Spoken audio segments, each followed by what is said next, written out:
Perkenalkan, kami dari kelompok 2 yang akan membahas media sosial dalam Islam.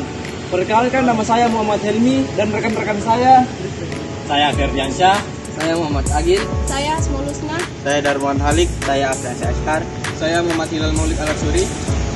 Saya Ferdiansyah akan membahas masalah tentang beretika dalam bermedia sosial. Saya Afriansyah Ashkar akan membahas solusi beretika dalam bermedia sosial. Baik, materi yang pertama yaitu ghibah dan fitnah. Ghibah adalah membicarakan keburukan orang lain yang sebenarnya terjadi. Sedangkan fitnah adalah menyebarkan berita bohong tentang seseorang di media sosial. Ini sering terjadi melalui komentar negatif tentang tokoh, teman, bahkan ulama. Menyebarkan skandal artis atau tokoh publik. Dampak negatif yang dapat terjadi yaitu merusak nama baik orang, menimbulkan permusuhan dan kebencian. Hukumnya haram dan termasuk dosa besar. Dalil yang menjelaskannya itu, janganlah kalian mengunjing satu sama lain. Sukakah salah seorang di antara kalian memakan daging saudaranya yang telah mati? Maka tentu kamu merasa jijik kepadanya. Quran Surah Al-Hujurat ayat 12. Solusi menjaga etika dalam media sosial. Yang pertama itu, menggunakan akhlak Islami dalam setiap postingan. Menggunakan kalimat sopan, jujur, dan maupun tidak menyakiti hati. Yang ketiga itu menghindari bahasa kotor atau provokatif.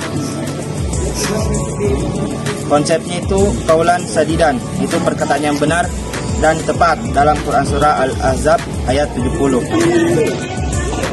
Saya Darman Halik akan menjelaskan masalah ria dan ujub. Dan saya Muhammad Helmi akan membahas solusi ria dan ujub. Saya akan menjelaskan masalah ria dan ujub. Banyak pengguna media sosial menunjukkan kekayaan, ibadah, amal sedekah, atau kecantikan. Merusak amal, menjadikan niat tidak ikhlas karena Allah. Sesungguhnya yang aku paling takutkan atas kalian adalah syirik kecil. Mereka bertanya, apakah syirik kecil itu? Wahai Rasulullah, beliau menjawab, itu adalah riya. Jadi solusinya itu gunakan media sosial untuk berdakwah, menyebar ilmu, menjalin silaturahmi. Niat yang ikhlas akan menjadikan aktivitas dunia bernilai ibadah. Saya Asmaul Husna akan membahas penyebaran hoax dan berita bohong. Dan saya Muhammad Agil akan membahas solusi dari penyebaran hoax dan berita bohong. Materi yang kedua yaitu penyebaran hoax dan berita bohong. Banyak yang membagikan informasi tanpa tabayun atau klarifikasi. Contohnya yang pertama, berita politik yang belum jelas sumbernya.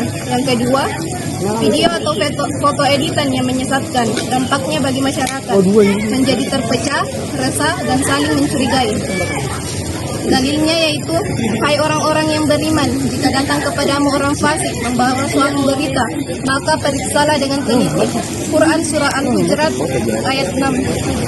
Untuk solusinya yaitu 1. Jangan langsung percaya dan sebar berita. 2.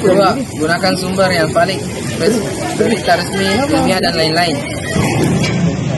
Saya Muhammad Hilal Maulid. Saya akan menyampaikan kesimpulan dari beberapa hal berikut. Baik, kesimpulan yang dapat kita ambil adalah media sosial adalah alat dan bisa menjadi berkah atau musibah, tergantung cara kita menggunakannya.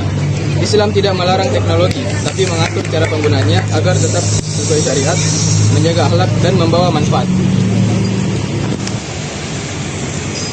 Sekian dari kami, kurang dan lebihnya mohon dimaafkan. Assalamualaikum warahmatullahi wabarakatuh.